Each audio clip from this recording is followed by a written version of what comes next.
안녕하십니까. 2024년 1학기 종합설계 구조의 발표를 맡은 발표자 김승준입니다. 지금부터 발표를 시작하도록 하겠습니다. 지도교수님 소개입니다. 기계공학과의 자랑이신 강창우 교수님이십니다. 교수님께서는 구조의 프로젝트 진행을 윤허해 주시고 동시에 전반적인 지도를 내려주셨습니다. 팀원 소개입니다. 팀장 김승준입니다. 제작 총괄을 담당하였습니다. 김건우 학생입니다. 프로젝트 개념 설계와 프로그램을 이용한 해석을 진행하였습니다. 김준섭 학생입니다. 제품 제작과 동시에 영상 기록 및 편집을 수행하였습니다. 백상현 학생입니다. 하드웨어 및 소프트웨어 설계를 도맡았습니다. 조우혁 학생입니다. 핵심 소프트웨어 설계를 총괄하였습니다. 전상욱 학생입니다. 인터뷰를 통한 자료조사와 제품 제작을 맡았습니다. 개요는 다음과 같습니다. 제작 동기, 구성요소 제작 과정, 작품 개념 설명, 축소 모형 시연, 공학 설계 요소 정리, 결과 및 기대 효과 순으로 진행하도록 하겠습니다. 먼저 제작 동기입니다. 다음은 주제를 선정하기 위해 진행한 브레인스토밍 과정입니다. 고난이도 또는 허무맹랑한 아이디어들이 제시되기도 하였으나 이러한 아이디어들 역시 새로운 아이디어를 보완 제시함에 도움이 되었습니다. 또한 특정 아이디어의 경우 이미 기졸업자의 팀에서 수행했던 이력이 있는 프로젝트이기에 탈락하기도 하였습니다. 어느 정도 아이디어를 취합해본 결과 한 가지 공통점을 발견하였습니다. 그것은 바로 아이디어들 대부분이 생명 중시에 기반한다는 것입니다. 따라서 추가적인 회의 끝에 사회의 직접적인 구조, 구급, 치안 유지 등을 담당하는 분들을 지원할 무언가를 만들어 보자고 방향이 잡혔습니다. 결국 긴급 차량 우선 신호 체계로 아이디어를 결정하였습니다. 기존의 우선 신호 시스템은 각 차량 및 교차로마다 통신 장비가 필요해 초기 구축 비용이 높고 이들을 제어해줄 중앙관제 시스템이 필요합니다. 따라서 저희 정록색 어머니회는 이미 설치된 카메라를 이용해 이미지 인식을 기반으로 하는 비교적 저비용으로 설치 및 운용이 가능한 교차로 시스템의 필요성을 제기하였습니다. 또한 근본적으로 적신호 시 긴급 차량의 교차로 돌파라는 고난이도 상황 해소의 목적을 역시 가지고 있습니다. 지금 보여드릴 영상은 실제 소방 차량의 적신호 시 교차로 돌파 상황입니다.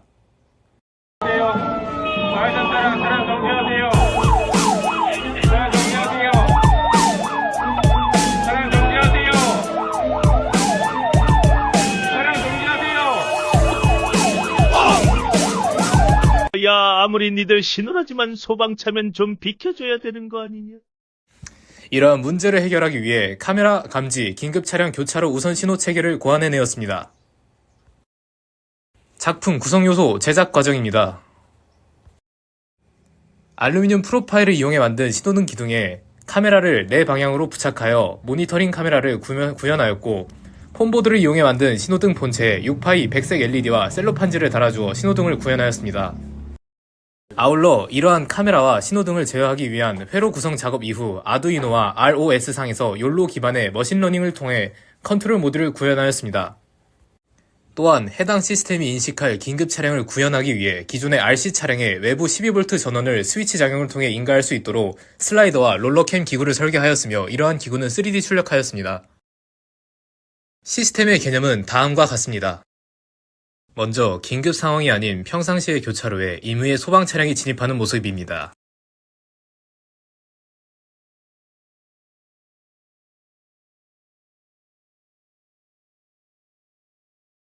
차량의 사이렌이 울리지 않음을 카메라가 인식하였으므로 신호는 변동 없이 본래 사이클을 유지합니다.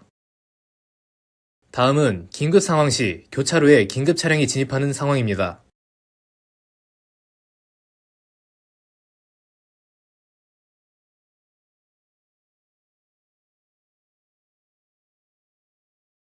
카메라가 차량의 사이렌이 울림을 감지하였고 곧바로 해당 차량의 진입로에 직좌회전 신호를 부여합니다. 동시에 해당 차량 이외의 차로에는 적신호를 부여합니다. 이후 교차로를 통과하는 순간 통과 지점의 카메라가 긴급 차량이 통과했음을 감지합니다. 긴급 차량 통과 후 교차로 신호는 다시 본래 사이클로 복귀합니다. 이러한 메커니즘을 이용하여 교차로 진입 이후 직진, 좌회전, 우회전, 전 방향 모두 적용할 수 있습니다. 다음은 실제 축소 모형에서의 시연 영상입니다. 먼저 신호등의 사이클 시연입니다.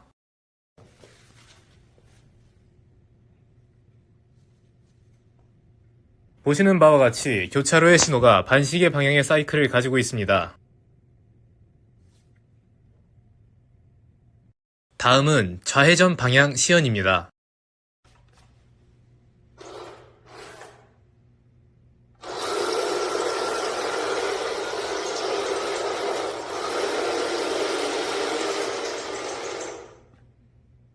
다음은 직진 방향 시연입니다.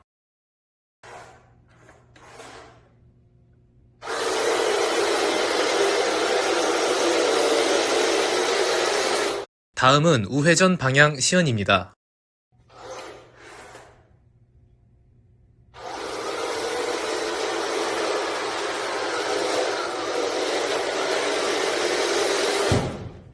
다음은 제작간 고려한 공학 설계 요소에 대해 말씀드리겠습니다.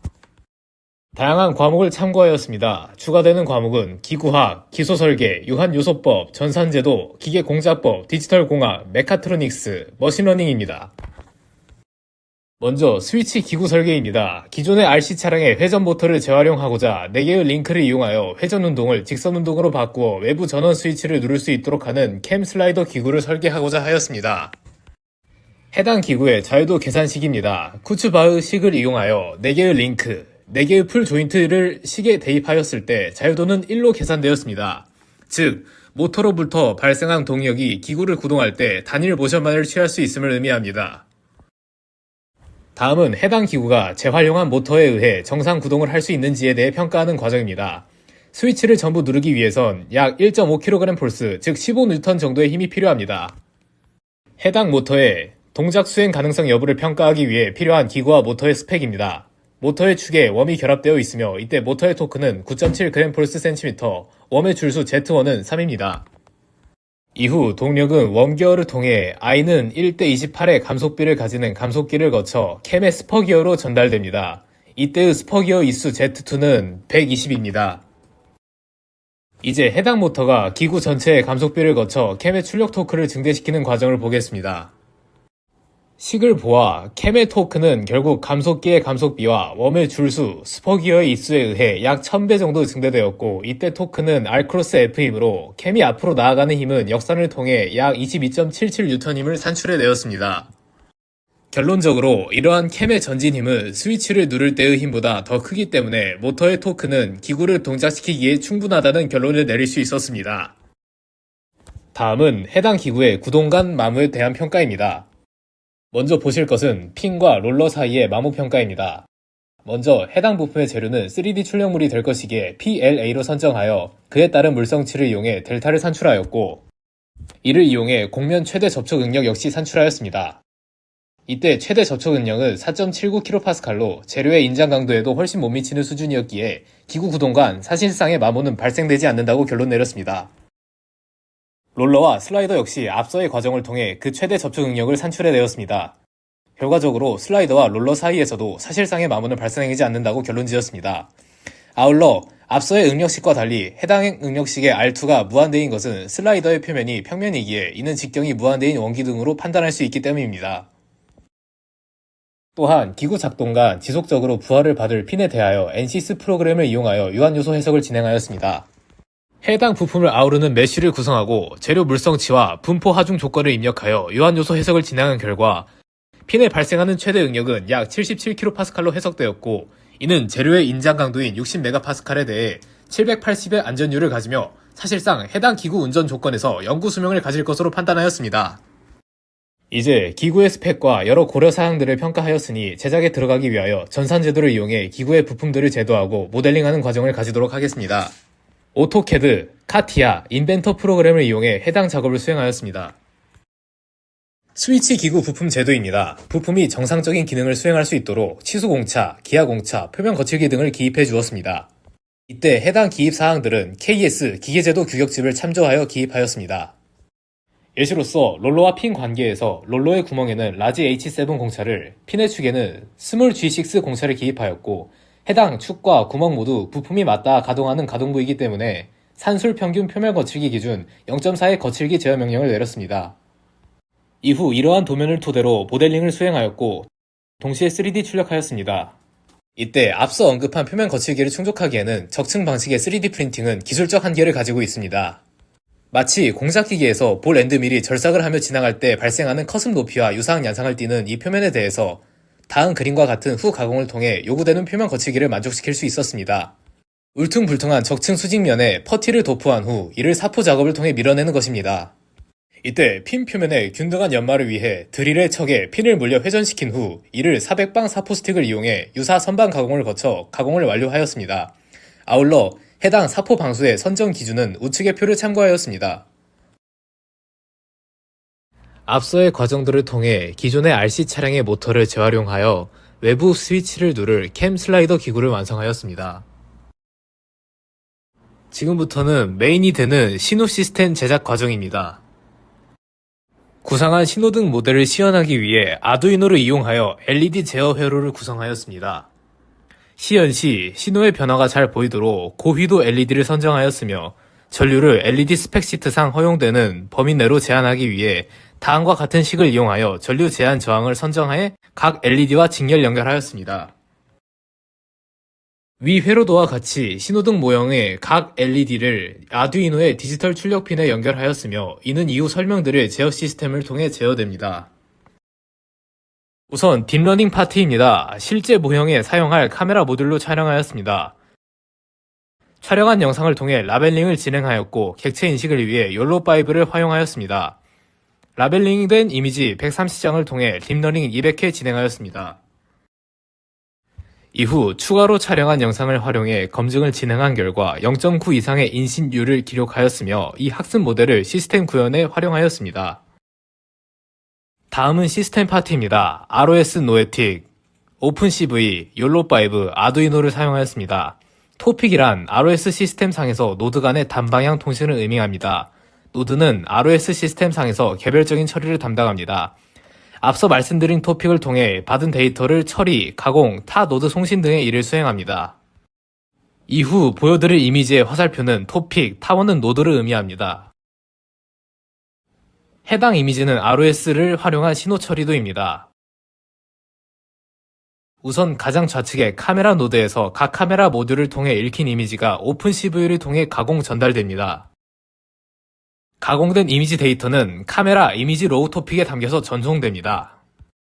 이후 디텍트 노드로 전달된 이미지 데이터에 대해서 욜로5를 통해 객체 인식을 진행합니다. 이때 객체 종류 데이터만 다음 노드에 전달합니다.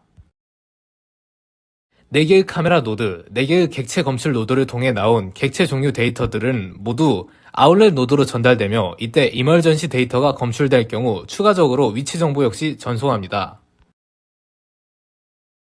트래픽 컨트롤 노드의 경우 신호등 사이클을 담당합니다.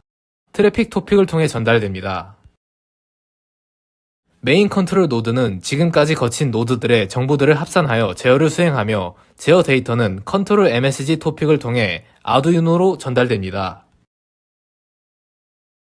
시리얼 노드는 아두이노를 의미하며 직접 신호등의 LED 전원을 인가합니다. 간단히 요약해 평상시에는 신호등 사이클 노드와 메인 제어 노드를 통해 제어되지만 긴급 차량이 인식될 경우 메인 제어 노드에 전송된 각 노드의 데이터를 기반으로 상황을 판단해 신호등을 제어합니다.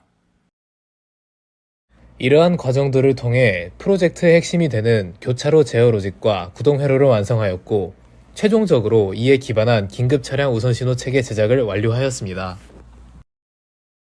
마지막으로 결과 및 기대 효과입니다. 결과로서 긴급 차량과 교차로 간 별도의 통신 장치가 불필요한 우선 신호 체계를 구현하였으며 이는 기존 방식 대비 초기 설치 및 운용 비용을 절감합니다. 또한 기대 효과로서 혼잡한 교차로를 돌파하는 과정에서 발생하는 긴급 차량과 일반 차량의 사고율이 감소될 것으로 기대되며 궁극적으로 긴급 차량의 골든타임 확보에 비약적 향상이 기대됩니다. 이상으로 발표를 마치겠습니다. 아울러 종합설계를 수강하고 무사히 끝마칠 수 있게 도와주신 모든 기계공학과 관계자 여러분들께 감사의 인사를 올립니다. 감사합니다.